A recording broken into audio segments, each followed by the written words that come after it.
जीवनसाथी भाग 21. हनीमूनसाठी गोव्याला गेल्यानंतर अक्षरा अचानक आजारी पडली. राघव त्यामुळे खूप टेन्शनमध्ये होता. तो अक्षराची मनापासून काळजी घेत होता आणि त्याने ठरवलं होतं की जर अक्षराला बरं वाटलं नाही तर तो हनीमून अर्धवट सोडून अक्षराला घेऊन मुंबईला परत वापस जाईल. पण रात्रीतून अक्षराचा ताप उतरला होता आणि आता अक्षराला फ्रेश वाटायला लागलं होतं.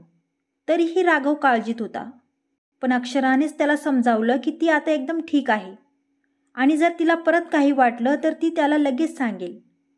त्यामुळे राघव थोडा रिलॅक्स झाला. पण बीचवर गेल्यापासून एक गोष्ट राघवला खटकत होती. ती म्हणजे त्याला सारखं असं वाटत होतं की कुणीतरी त्यांना चोरून बघतंय, त्यांचा पाठलाग करतंय. पण कदाचित हा त्याचा भास असेल असं वाटून त्याने या गोष्टीकडे दुर्लक्ष केलं आणि त्याने अक्षरालाही याबाबतीत काहीही सांगितलं नाही. काही वेळाने ते खाली आले आणि पूल साईड बसून गप्पा मारत होते. त्यांच्यापासून थोड्याच अंतरावर बसलेल्या मुलींमध्ये राघवबद्दल बोलणं चालू होतं. त्या मुली हँडसम राघवला पाहून त्याच्यावर फिदा झाल्या होत्या. तो पर्पल शर्टमध्ये जो मुलगा बसलेला आहे तो किती हॉट आहे ना, एक मुलगी राघवकडे पाहत म्हणाली. दुसरीनेही त्याला दुजोरा दिला. अक्षरा हे सगळं ऐकून व त्या मुली राघवकडे टक लावून पाहत आहे ते बघून खूप जलस झाली. इकडे राघवचं मात्र या सगळ्यांकडे लक्ष नव्हतं. अक्षराने राघवला त्याच्या जागेवरून उठून तिच्या जागेवर बसायला लावलं व स्वतः त्याच्या जागेवर बसली. मला ना खूप थंडी वाजते.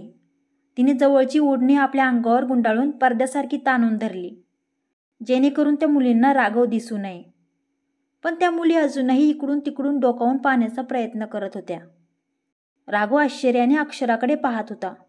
अक्षरा वारंवार त्या मुलींकडे डोकावून पाहत होती आणि आपल्या प्रिय पतीला त्या मुलींच्या नजरेपासून वाचवण्याचा प्रयत्न करत होती. इतक्यात वेटरने ड्रिंक आणून दिली.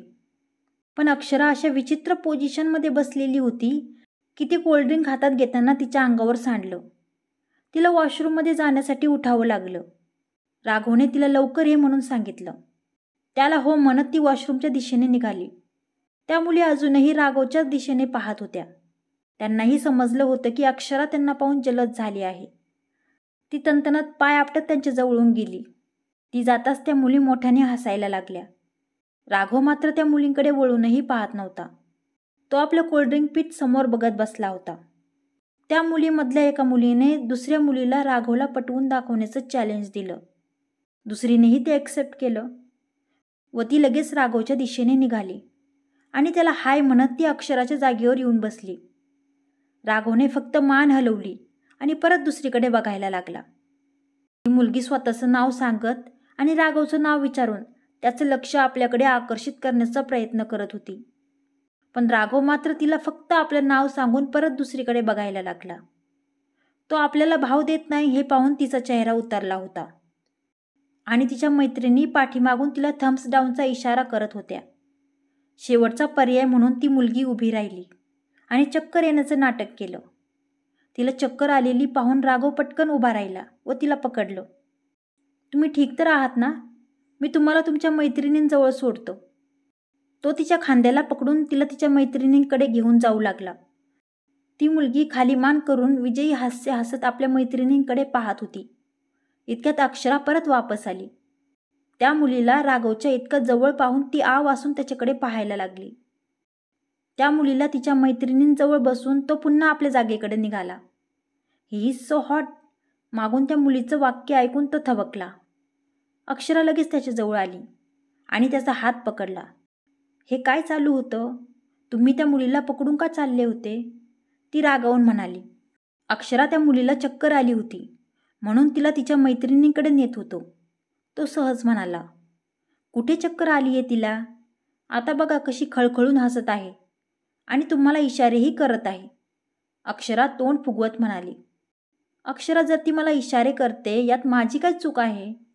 चल ना, मला भूक लागली आहे. तो तिला परत आपल्या जागेवर खाली बसवत म्हणाला. पण अक्षराला काही चैन पडेना. तिने पुन्हा मला थंडी वाजते म्हणत ओढणी ताणून त्या मुलींना राघवकडे पाहता येऊ नये म्हणून प्रयत्न करत होती. आता राघवला समजलं की अक्षरा असं विचित्र का वागते ते. तो गालात हसत मागे टेकून बसला. इतक्यात त्या मुलीचा पूलमध्ये पडण्याचा आवाज आला. राघव आणि अक्षराला वाटलं की ती मुलगी परत नाटकं करते. म्हणून त्यांनी तिकडे दुर्लक्ष केलं. पण नंतर अक्षराच्या लक्षात आलं की ती मुलगी खरोखर बुडते म्हणून, आणि तिला वाचवायला कोणीही जात नव्हतं. म्हणून तिने राघवला रिक्वेस्ट केली की त्या मुलीला वाचवायला जा म्हणून. ती मुलगी नाटक करत नाहीये हे पाहून राघव लगेच उठला आणि आपलं शर्ट काढून त्याने स्विमिंग पूलमध्ये उडी मारली. त्याने त्या मुलीला स्विमिंग पूलमधून बाहेर काढलं. राघव त्या मुलीला स्विमिंग पूलमधून उचलून बाहेर घेऊन आला. त्या मुलीला राघवच्या इतकं जवळ पाहून अक्षराला खूप जलसी फील होत होती. त्याला मदत करायलाही तिनेच पाठवलं होतं आणि परत जलसही होत होती. राघवने त्या मुलीला तिच्या मैत्रिणींजवळ खुर्चीवर ठेवलं. तुम्ही हे जे करत आहात ते ठीक नाहीये. आणि बाय द वे, ती जी मुलगी तिथे उभी आहे ना, ती माझी वाईफ आहे, the love of my life. तो गालात हसत अक्षराकडे पाहत होता. त्याचे ते शब्द ऐकून अक्षरा भान हरपून त्याच्याकडे पाहायला लागली. मग भानावर येत ती त्याच्याजवळ आली आणि टॉवेल त्याच्या भोवती गुंडाळून त्याला तिथून आपल्या जागेवर घेऊन आली व त्याला आधी शर्ट घालायला लावला. इतक्यात वेटर एक केक घेऊन आला. पण आम्ही तर केक ऑर्डर केला नाही, राघव आश्चर्याने म्हणाला. पण वेटरने त्यांना सांगितलं की तो केक हॉटेलतर्फे त्यांच्या स्पेशल गेस्टसाठी आहे. राघवला हे थोडं विचित्र वाटत होतं, पण अक्षरा मात्र तो केक पाहून खुश होती. त्यामुळे त्याने तो केक ठेवून घेतला. त्यांनी लंच वगैरे केलं आणि राघव हात धुवायला गेला. इतक्यात त्या मुली अक्षराजवळ आल्या. आम्हाला वाटलं होतं की तुम्ही त्यांच्या गर्लफ्रेंड आहात, पण त्यांनी आम्हाला सांगितलं की तुम्ही त्यांच्या वाईफ आहात. तुम्ही खूप लकी आहात की तुम्हाला इतकं प्रेम करणारे हजबंड भेटले आहेत. त्या मुली अक्षरा आणि राघवला थँक्यू म्हणायला आल्या होत्या. अक्षरा हसून त्यांच्याशी बोलत होती. त्या मुली तिथून गेल्यावर राघव तिथे आला. त्याने अक्षराला विचारलं की काय झालं, त्या मुली काय म्हणत होत्या. पण अक्षरा खूप प्रेमाने त्याच्याकडे पाहत होती. राघव, तुम्ही माझं जीवन आनंदाने भरून टाकलं आहे. मला तर विश्वास नाही होत की हे माझं जीवन आहे. ती इमोशनल होऊन त्याच्याकडे पाहत म्हणाली. अक्षरा, हे तुझं आयुष्य आहे आणि या सगळ्या आनंदावर तुझाच अधिकार आहे. मी तर फक्त एक माध्यम आहे, हा सगळा आनंद तुझ्यापर्यंत पोहोचवण्याचं माध्यम. तो तिच्याकडे प्रेमाने पाहत म्हणाला. नाही राघव, माझं आयुष्य आता माझं नाही राहिलं, ते आता तुमचं झालं आहे. मी खरंच खूप लकी आहे की मला तुमच्यासारखा पती मिळाला. तिचे डोळे आता पाणावले होते. अक्षरा, हे आपलं लाईफ आहे, याला आपण आपल्या रंगात रंगून टाकू. तो तिच्या गालांवर हात ठेवून हसत म्हणाला. अक्षराही हसत त्याला बिलगली. राघवने प्रेमाने तिला आपल्या जवळ घेतलं. ते आपल्या रूममध्ये आले आणि हे पाहून थक्क झाले की त्यांची रूम बुके आणि गुलाबाच्या फुलांनी सजवलेली होती. राघव अक्षराला एकामागून एक सरप्राईज देत होता. त्यामुळे अक्षराला वाटलं की हे सगळं परत राघवने केलं आहे. पण यावेळी ती रूम राघवने सजवली नव्हती. त्याला वाटलं की यावेळी अक्षराने त्याला सरप्राईज देण्यासाठी हे सगळं केलं आहे. ते दोघेही एकमेकांकडे वळले आणि सोबतच थँक्यू म्हणाले. त्यामुळे त्या दोघांनाही समजलं की त्या दोघांपैकी कुणीही ती रूम सजवली नव्हती. आता त्यांना फार आश्चर्य वाटलं. पण राघवला वाटलं की मागील वेळेप्रमाणे यावेळीही आकाश आणि बाबांनी त्यांच्यासाठी हे प्लॅन केलं असावं. त्यांना समजलं होतं की कशा प्रकारे आकाश आणि बाबांनी त्यांना इच्छा नसतानाही हॉटेलमध्ये एकत्र राहायला भाग पाडलं होतं. त्यामुळे राघव परत रिलॅक्स झाला. ते दोघेही बेडवर पडून एकमेकांशी हातात हात घेऊन गप्पा मारत होते व जुन्या आठवणींना उजाळा देत होते. त्यांना कळत होतं की त्यांच्या लग्नापासून ते आत्तापर्यंत त्यांच्या नात्यात किती बदल झाला आहे. त्यांचं नातं किती मजबूत झालं आहे. त्यांना त्यांची पहिली रात्र आठवली. गप्पा मारता मारता केव्हा त्यांना झोप लागली ते दोघांनाही समजलं नाही. सकाळी राघवला आधी जाग आली. त्याला लक्षात आलं की ते हातात हात घालून झोपी गेले होते. त्याने आपली बोटं तिच्या बोटांमध्ये गुंफली. त्याचं लक्ष तिच्या चेहऱ्याकडे गेलं. झोपेत ती खूप क्यूट दिसत होती. त्याने जवळ असलेला गुलाब कुस्करून त्याच्या पाकळ्या हळूवारपणे तिच्या चेहऱ्यावर टाकल्या. त्या पाकळ्यांच्या कोमल स्पर्शाने अक्षराला जाग आली. तिने गालात हसत हळूच डोळे उघडले. त्याने लगेच आपले ओठ तिच्या ओठांवर क्रश केले. अक्षराला काही रिॲक्ट करण्याचा चान्सच भेटला नाही. ती आधी शॉक झाली व नंतर स्वतःला सावरत तीही त्याला भरभरून प्रतिसाद द्यायला लागली. आता दोघेही एकमेकांना आवेगाने किस करायला लागले. लवकरच त्यांचे ओठ एकमेकांच्या मानेवर फिरायला लागले. एरवी लाजाळूचं झाड असणारी अक्षरा आज स्वतःहून त्याच्यावर प्रेमाचा वर्षाव करत होती आणि तोही त्या प्रेमाच्या वर्षावात चिंब भिजत होता. तोही आपलं सगळं प्रेम अक्षराला देत होता. त्याचे हात तिच्या शरीरावरून फिरत होते. तिचे हात त्याच्या पाठीवर होते. प्रेमाचा आवेग वाढतच चालला होता. दोघांच्याही शरीरात सुखाच्या लहरी उसळत होत्या. दोघेही प्रेमरूपी सागरात बुडून गेले होते. शेवटी कपड्यांचे अडसर दूर करत दोघेही एकमेकांमध्ये पूर्णपणे हरवून गेले. प्रेमाचा आवेग शांत झाल्यावर दोघंही परत थोडा वेळ झोपी गेले. थोड्या वेळाने राघवने आकाशला फोन केला आणि त्यांच्यासाठी रूम इतकी छान सजवल्याबद्दल त्याचे आभार मानले. पण आकाशने त्याला सांगितलं की त्याने असं काहीही केलं नाही आणि घरातल्या इतर कुणीही केलं नाही. ते ऐकून राघव आता चांगलाच काळजीत पडला होता. त्याने जाऊन त्या वेटरला विचारलं की त्यांची रूम कुणी सजवली. पण वेटरने सांगितलं की त्यांनी ती रूम त्या हॉटेलच्या मॅनेजरच्या सांगण्यावरून सजवली आहे. पण जेव्हा राघव त्या मॅनेजरला भेटायला गेला तेव्हा तो मॅनेजर तिथे नव्हता. त्यामुळे राघव परत रूममध्ये आला.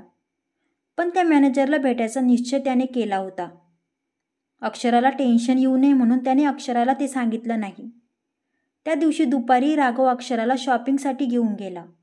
त्यांनी खूप सारी शॉपिंग केली. सर्वांसाठी कपडे घेतले. अक्षराने राघवला इतकं फिरवलं की तो वैतागून गेला होता. तो इतका थकला होता की रूममध्ये येताच त्याला झोप यायला लागली. पण अक्षरा अजूनही एक्सायटेड होती. तिला स्वतःसाठी घेतलेल्या साड्या ट्राय करायच्या होत्या. तिने लगेच एक निळी आणि मोरपंखी रंग असलेली नेटेड साडी काढली व ती घालून आली. राघवने डोळे उघडून तिच्याकडे पाहिलं आणि तिच्याकडे पाहून त्याची झोपच उडाली. त्या साडीत ती एखाद्या अप्सरेसारखी सुंदर दिसत होती. तिला त्या क्षणी आपल्या मिठीत घ्यावं आणि तिच्या नाजूक गुलाबी ओठांना आपल्या ओठांमध्ये बंदिस्त करावंसं वाटत होतं. पण अक्षराच्या तब्येतीमुळे त्याने स्वतःवर कंट्रोल केला. आरशात अक्षराला दिसलं की राघव जागीच आहे. म्हणून तिने त्याला विचारलं की ती कशी दिसत आहे. पण त्याने झोपेचं सोंग घेत परत डोळे बंद केले. आता अक्षराला समजलं की तो झोपेचं नाटक करत आहे. ती गुपचूप त्याच्या मागच्या बाजूला जाऊन उभी राहिली. राघवने हळूच डोळे उघडले आणि अक्षरा कुठे गेले ते पाहायला लागला. तोच अक्षराने मागून त्याच्या खांद्यावर हात ठेवला. राघव दचकून मागे सरकला. ते दोघेही हसत एकमेकांकडे पाहायला लागले. अक्षराने त्याला गुदगुद्या करत अजून हसवलं. हसता हसता दोघेही परत जवळ आले. यावेळी मात्र राघवने स्वतःला थांबवलं नाही. त्याने परत आपले ओठ तिच्या ओठांवर ठेवले व तिला एक डीप पॅशनेट किस करण्यासाठी आपल्या मिठीत घेतलं. काही वेळाने ते दोघेही खाली रेस्टॉरंटमध्ये डिनर करण्यासाठी गेले. तिथे एक टेबल बघून तिथे बसायला लागले. पण तोच एक वेटर तिथे आला. त्याने सांगितलं की त्यांच्यासाठी एक स्पेशल टेबल आधीच बुक केलेला आहे. ते ऐकून अक्षरा आणि राघव चांगलेच चक्रावले. ते गोंधळून गेले होते. राघवने चेअर सरकवून अक्षराला बसायला लावलं व तोही तिच्या समोरच्या चेअरवर जाऊन बसला. इतक्यात त्यांच्यासाठी डिनरही आलं, जे त्यांनी अजून ऑर्डरही केलं नव्हतं. आता मात्र हद्द झाली होती. राघव आता चांगलाच चिडला होता. त्याने ते पदार्थ ऑर्डरच केले नव्हते. त्यामुळे त्याने ते पदार्थ परत वापस पाठवले व अक्षराला तिथे बसायला सांगून तो परत मॅनेजरच्या केबिनमध्ये आला. पण तिथे त्या मॅनेजरऐवजी दुसराच माणूस बसलेला होता. त्याने राघवला सांगितलं की तो मॅनेजरचा मित्र आहे व तो मॅनेजर काही वेळाने तिथे येणार आहे. मी नंतर परत येतो म्हणून राघव परत अक्षराकडे वापस गेला. राघवने चेअर सरकवून अक्षराला बसायला लावलं व तोही तिच्या समोरच्या चेअरवर जाऊन बसला. अक्षराने बरेच पदार्थ ऑर्डर केले. अक्षरा पूर्ण हॉटेलला खाऊ घालणार आहेस का? राघव चकित होत म्हणाला. राघव, इतकी चांगली बॉडी आहे तुमची, पण जेवण इतकंसं करता? अक्षरा त्याला चिडवत म्हणाली. तिच्या गोड चेहऱ्याकडे पाहून त्याचा मूड परत चांगला झाला. त्यांनी आपलं डिनर एन्जॉय केलं आणि ते परत आपल्या रूमकडे निघाले. इतक्यात राघवला आठवलं की तो रूमची चावी टेबलवरच विसरला आहे. म्हणून तो अक्षराला तिथेच उभा राहायला सांगून चावी आणायला गेला. अक्षरा इकडे तिकडे बघत टाइमपास करत होती. अचानक ती वळली आणि तिला आरशात कुणीतरी व्यक्ती तिच्याकडे पाहत असलेला दिसला. त्याचा चेहरा ती पाहू शकली नाही, पण ती घाबरली होती. का कोण जाणे, तो इसम ओळखीचा वाटत होता. तिने पटकन मागे वळून पाहिलं तर तिथे कुणीच नव्हतं. आता ती चांगलीच घाबरली होती. तिचं हृदय जोराने धडधडत होतं. इतक्यात राघव तिथे आला. त्याला पाहून तिच्या जीवात जीव आला. तिला घाबरलेली पाहून त्याने तिला विचारलं की काय झालं, पण तिने काही नाही म्हणत त्याला घेऊन पटकन रूमकडे गेली. तिचा चिंताग्रस्त चेहरा पाहून राघवला तिची खूप काळजी वाटत होती. अक्षरा, तू ठीक तर आहेस ना? मी डॉक्टरला फोन करू का? तू खूप चिंताग्रस्त दिसत आहेस, तो काळजीने म्हणाला. राघव, डॉक्टरला बोलवण्याची काही गरज नाही, मी ठीक आहे. राघव, मला वाटतं मी आता काही वेळापूर्वी विशालला बघितलं, ती अडखळत म्हणाली. ते ऐकून राघवही चकित झाला. नाही अक्षरा, असं नाही होऊ शकत, तुला भास झाला असेल, तो तिला समजावत म्हणाला. हो, कदाचित भासच असेल. मी तसा चेहरा तर नाही बघितला, पण मला असं वाटतंय की मी त्यालाच बघितलं, ती म्हणाली. रिलॅक्स अक्षरा, कधी कधी असं होतं, तू टेन्शन घेऊ नकोस, मी आहे ना तुझ्यासोबत. राघव अक्षराला समजावत बेडरूममध्ये घेऊन गेला. ते दोघेही बेडवर पडले होते, पण दोघांनाही झोप येत नव्हती. दोघेही काळजीत होते. अक्षराच्या डोळ्यांसमोर सारखं तेच दृश्य येत होतं. ती अस्वस्थ होऊन चुळबुळ करताना पाहून राघवने तिला जवळ ओढलं व तिच्या कपाळावर आपले ओठ टेकून तिला आपल्या मिठीत घेऊन झोपला. त्याच्या मिठीत तिला सगळ्यात सुरक्षित वाटत होतं, त्यामुळे तिला लवकरच झोप लागली व राघवही तिला गुड नाईट म्हणून झोपी गेला. दुसऱ्या दिवशी सकाळी अक्षरा उठली आणि तयार झाली. आज तिला फ्रेश आणि हलकं वाटत होतं. तिच्यानंतर राघव तयार होऊन आला. त्याने बेडरूममध्येच ब्रेकफास्ट ऑर्डर केला. त्यांनी मिळून ब्रेकफास्ट केला. दोघेही कालच्या प्रसंगाबद्दल काहीही बोलत नव्हते, कारण दोघांनाही एकमेकांना परेशान करायचं नव्हतं. राघव अक्षरासाठी फुलं आणण्यासाठी खाली आला. त्याला तिचा मूड ठीक करायचा होता. त्याला माहीत होतं की ती सांगत जरी नसली तरी मनातून खूप काळजीत आहे. तो पायऱ्यांवरून खाली आला व खाली एका वळणावर त्याची टक्कर एका माणसाशी झाली. राघवने माफी मागण्यासाठी वळून त्याच्याकडे पाहिलं आणि तो शॉकच झाला. तो माणूस दुसरा तिसरा कुणी नसून विशाल होता. विशाल, अक्षराचा गावातला मित्र, ज्याच्यासोबत तिने लग्नाची स्वप्न बघितली होती. राघव डोळे मोठे करून अविश्वासाने त्याच्याकडे पाहत होता. राघवला समोर बघून विशालही नर्वस होऊन त्याच्याकडे पाहत होता. राघव त्याच्याकडे रागाने पाहत होता. विशालने आपली नजर खाली केली व काही न बोलता तिथून निघून गेला. राघवही आपल्या रूममध्ये आला. तो बाथरूममध्ये गेला, कारण विचार करण्यासाठी त्याला एकांत हवा होता. विशाल इथे काय करतोय याचा अर्थ अक्षराने विशाललाच पाहिलं होतं, त्यामुळे ती घाबरली होती. जर अक्षराला माहीत झालं की विशाल खरंच इथे आहे तर ती माहीत नाही कसं रिॲक्ट करेल. आधीच तिची तब्येत ठीक नाहीये, काय करावं काही समजत नाहीये. आणि विशाल इथे काय करतोय? तो अक्षराला काही त्रास तर नाही देणार? आणि तो आमच्यासाठी हे सगळं का करत होता? तो आमचा पाठलाग तर नाही करत ना? राघवच्या डोक्यात विचारचक्र सुरू झालं होतं. त्याने विशालशी बोलण्याचा निर्णय घेतला. इतक्यात अक्षराने बाहेरून दरवाजा वाजवला. अक्षरा बोर झाली होती, म्हणून तो तिच्यासोबत बोलत बसला. त्याला काहीही करून तिच्या चेहऱ्यावरची स्माईल जाऊ द्यायची नव्हती. विशालला पाहिल्यावर ती फारच अस्वस्थ झाली होती, म्हणून राघवने ठरवलं की दुसऱ्या दिवशी सकाळीच तिथून मुंबईला परत जायचं. तो दिवस त्यांनी दोघांनी आपल्या रूममध्येच घालवला. रात्री डिनरही त्यांनी आपल्या रूममध्येच ऑर्डर केलं होतं. डिनर करून ते लवकरच झोपी गेले. राघवला रात्रभर व्यवस्थित झोप आली नव्हती. सकाळी जेव्हा अक्षराला जाग आली तेव्हा तो जागीच होता, पण झोपेचं सोंग घेऊन डोळे मिटून पडला होता. अक्षराने त्याला आवाज देऊन उठवण्याचा प्रयत्न केला, पण राघव काही उठत नव्हता. शेवटी तिने आपले केस त्याच्या चेहऱ्यावरून फिरवत त्याला गुदगुद्या करत उठवलं. आता राघवला उठावंच लागलं. तो उठून बसला. तिने त्याला गुड मॉर्निंग विश करत विचारलं की आज ते कुठं फिरायला जाणार आहेत, पण राघव तिच्या नजरेला नजर देणंही टाळत होता. आज आपण घरी वापस जाणार आहोत.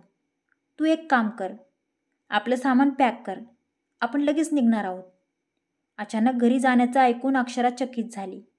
तिने त्याला परत जाण्याचं कारण विचारलं, पण राघवने सांगितलं की त्याला हॉटेल आवडलं नाही.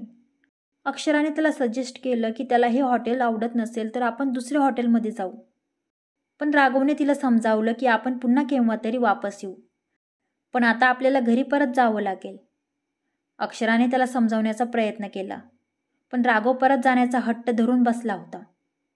पण अक्षराला ती जागा आवडली होती व तिला अजून काही दिवस तिथे राहून फिरायचं होतं. गोवा बघायचा होता. त्यामुळे तिने राघवला सांगितलं की मला अजून फिरायचं आहे, आपण आज घरी नाही जायचं. त्याला ठामपणे हे सांगून ती तयार व्हायला बाथरूममध्ये गेली. राघव मात्र काळजीत पडला होता की जर अक्षराने विशालला बघितलं तर काय होईल. त्याने आता अक्षराला बाहेर जाण्यापासून थांबवण्यासाठी वेगवेगळ्या युक्त्या करायला सुरुवात केली. क्रमशः कसा वाटला आजचा भाग? जर कथा आवडली असेल तर व्हिडिओला लाईक करा आणि माझ्या चॅनलला सबस्क्राईब करा. धन्यवाद.